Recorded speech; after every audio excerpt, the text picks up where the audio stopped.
Hi friends, ನಾವು ಪ್ರಯಾಗ್ರಾಜ್ ಕುಂಭಮೇಳ ಬಂದು ಮುಟ್ಟಿದ್ದೀವಿ sir. 2 ಗಂಟೆ ಆಯ್ತು, ಈಗ 2 ಅವರ್ ಆಯಿತು.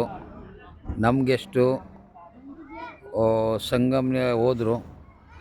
ನಾವು ಇಲ್ಲಿ ಧನ್ವಾ ಪಾರ್ಕಿಂಗಲ್ಲಿ ಬಸ್ ಪಾರ್ಕಿಂಗ್ ಮಾಡಿದ್ದೀವಿ. ನೋಡಿ ಬ್ರೋ, ಇದೇ ಧನ್ವಾ ಪಾರ್ಕಿಂಗು. ಇಲ್ಲಿ ಬಸ್ಗಳು ಪಾರ್ಕಿಂಗ್ ಮಾಡೋಕ್ಕೆ ಚೆನ್ನಾಗಿದೆ, ಟೆನ್ಷನ್ ಇಲ್ಲ, ರಿಸ್ಕ್ ಇಲ್ಲ. ಜಾಗ ತುಂಬ ದೊಡ್ಡದಾಗೈತೆ. ಹಾಯ್ ಬ್ರೋ, ನಾವು ಬಂದು ಮುಟ್ಟಿದ್ದೀವಿ.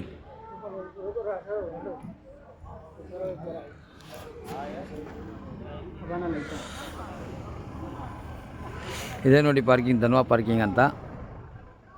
ಇಲ್ಲಿ ಬಸ್ ಬಂದರೆ ಇಲ್ಲೇ ಪಾರ್ಕಿಂಗ್ ಮಾಡ್ಬೇಕು ನೋಡಿ.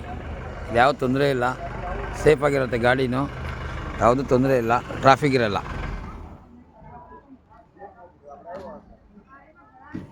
ಓಕೆ ಬ್ರೋ, ಬಾಯ್, ಗುಡ್ ನೈಟ್.